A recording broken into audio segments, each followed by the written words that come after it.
Hello everyone. तो हम लोग काफ़ी दिनों के बाद मिल रहे हैं। तो इसके पीछे का रीज़न है कि थोड़ा सा सेटअप नहीं हो पा रहा था। बाकी हम लोग अब मैं कोशिश करूँगा कि कंटिन्यू आप लोगों के सामने वीडियो आती रहे। तो मैं आप लोगों के सामने एक नया टॉपिक लेके आया हूँ जो कि आपको इंटरनल सिक्योरिटी में काफ़ी मदद होगी आपको आंसर लिखने में। जैसा कि इंटरनल सिक्योरिटी हमारे जो है जीएस पेपर 3 का पार्ट है, उससे हर साल 3 से 4 क्वेश्चन, कभी कभी 2 से 3 क्वेश्चन भी मेंस में आ जाते हैं। तो ये पूरा का पूरा जो टॉपिक है, हो सकता है कि आपको प्रीलिम्स में भी एक आध क्वेश्चन कभी ना कभी मिल जाए। तो वो पूरा का पूरा हम लोग डिस्कस करेंगे इंटरनल सिक्योरिटी के उसमें। ठीक है। तो मैं ये जो हमारा जो टॉपिक है वो पूरा का पूरा इशू, जो खालिस्तान जो इशू है, रिसेंटली आप लोगों ने भी अगर न्यूज़ देखा होगा तो ऑस्ट्रेलिया में जो है खालिस्तान के सपोर्टर्स ने जो टेंपल पे अटैक कर रहे हैं। फिर उसके बाद कनाडा में भी प्रोटेस्ट वगैरह हुआ। फिर रिसेंटली 2 साल पहले अगर हमने देखा कि खालिस्तान का फ्लैग जो है लाल किला पे फहराया गया। तो पूरा का पूरा खालिस्तान क्या है, खालिस्तान टेररिज्म क्या है, उसके पीछे की हिस्ट्री क्या है, वो सारी की सारी इस सीरीज़ में हम लोग समझने की कोशिश करेंगे।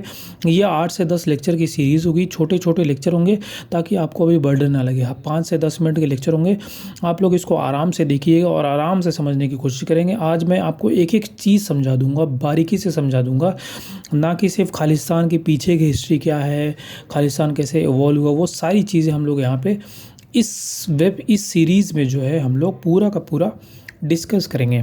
ठीक है। कि गवर्नमेंट ने क्या स्ट्रेटजी ली बनाए काउंटर करने के लिए, काउंटर टेररिज्म स्ट्रेटजी क्या थी गवर्नमेंट की। फिर खालिस्तान 1.0 क्या है, खालिस्तान 2.0 क्या है, खालिस्तान 1980s में कैसे अपने उरूज पे कैसे था, वो सारी चीज़ें हम लोग देखेंगे। ठीक है।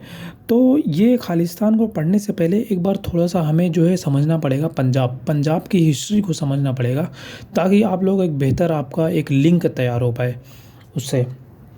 तो अगर मैं सबसे पहले थोड़ा सा हिस्टोरिकल चीज़ें बात करता हूँ, अगर मैं थोड़ी सी पंजाब की हिस्ट्री के बारे में बात करता हूँ, तो हमें सबसे पहले समझना पड़ेगा कि ये खालसा पंथ क्या है। खालसा पंथ, फाउंडेशन ऑफ खालसा पंथ। अगर हम सिख जो रिलीजन है, अगर जो सिख या फिर जिसको हम सिखिज़म रिलीजन कहते हैं, इसका अगर हम ओरिजिन देखें तो ये भी एक हिंदुइज़म का ही रिलीजन है।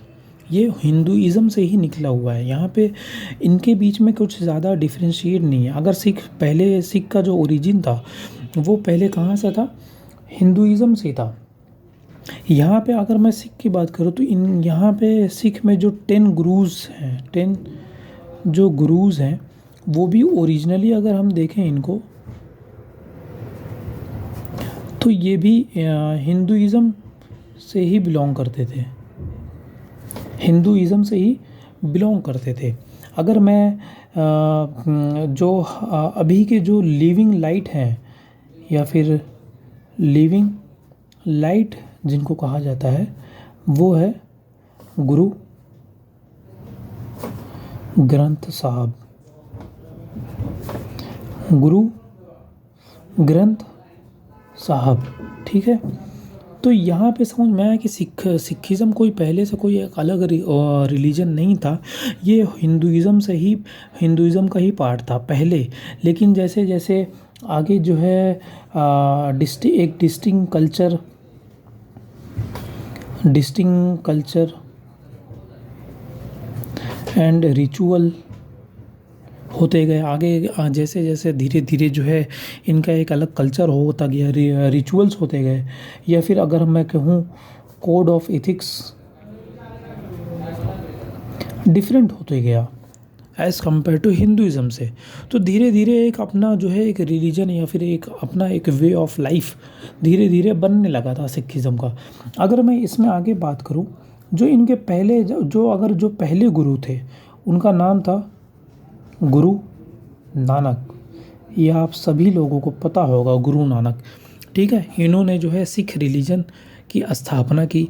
इन्होंने जो है सिख रिलीजन को प्रमोट किया। सबसे पहले सिख रिलीजन के पहले जो सबसे पहले गुरु थे, फर्स्ट गुरु कौन थे, गुरु नानक। ठीक है। अगर जो आखिरी गुरु थे, जो 10th गुरु थे, जो 10th गुरु थे, वो कौन थे? गुरु गोविंद सिंह। गुरु गोविंद सिंह का तो नाम आप लोगों ने सुना ही होगा, क्योंकि ये इनका जो मुग़ल के साथ जब हम औरंगज़ेब या फिर आप जब हिस्ट्री पढ़ते हो, मेडिवल हिस्ट्री, उसमें गुरु गोविंद सिंह ने मुग़ल आर्मी के साथ फ़ाइट वगैरह करी थी। तो आप मेडिवल हिस्ट्री में जब इनका नाम आएगा, गुरु गोविंद साहब। लेकिन अभी हम हिस्ट्री में नहीं जाते हैं, अभी हम अपने यहाँ एक इंटरनल सिक्योरिटी से पर्सपेक्टिव से पढ़ रहे हैं। तो अभी हमारे लिए सिर्फ इतना ही जानना है, जो 10th गुरु थे वो कौन थे? गुरु गोविंद सिंह। अगर मैं इनकी बात करूं, इन्होंने जो है सिख रिलीजन को, या फिर उनको इन्होंने एक ट्रांसफॉर्म लेके आया। इन्होंने जो है, जो सिख थे उनको बोला कि आप जो है अपने हेयर को, आप जो है अपने हेयर एंड बियर्ड, इनको अनशेवन करो, इनको अनशेव करो, इनको शेव मत करो। और इन्होंने जो दूसरा ऑर्डर दिया कि इन्होंने ऑर्डर दिया किरपान बांधने का। किरपान क्या होता है? जो आज आप देखोगे जो सर पे जो पगड़ी बांधते हैं उनको क्या कहते हैं? किरपान। इन्होंने ही ऑर्डर दिया था कि लोगों को कहा था कि अपने हेयर और बियर्ड को जो है अनशेव रखो, अपने बालों को और दाढ़ियों को काटो मत। और दूसरा इन्होंने बोला था कि सर पे जो है किरपान बांधो। तो इन्हीं दो रीज़न की वजह से इन्होंने शुरुआत करी खालसा पंथ। किसकी शुरुआत करी? खालसा पंथ। क्या यहाँ तक क्लियर हुआ? इनको क्या कहते हैं हम लोग? खालसा पंथ। या फिर इन्हीं को जो है अगर मैं कहूँ तो केशधारी सिख भी कहा जाता है। केशधारी सिख भी कहा जाता है। तो बहुत सारे लोग जो है धीरे धीरे, इनके जो गुरु गोविंद सिंह ने कहा था, धीरे धीरे बहुत सारे लोग आते गए और कन्वर्ट होते गए। फाइनली जो है हम देखते हैं महाराजा रंजीत सिंह। महाराजा रंजीत सिंह ने जो है पावर को रिज्यूम किया, पावर को, और पूरे के पूरे पंजाब पे अपना कंट्रोल किया। इन्हीं के टाइम पे बहुत सारे हिंदू भी जो है कन्वर्ट हो गए सिख में। क्या यहाँ तक आप सभी को मेरी बात समझ में आ रही है? तो इन्हीं ने जो है, महाराजा रंजीत सिंह फाइनली पंजाब में आते हैं और जो है पूरे के पावर को रिज्यूम करते हैं और पूरे के पूरे पंजाब को कंट्रोल करते हैं, एक्वायर करते हैं और अपने एक अम्पायर बनाते हैं।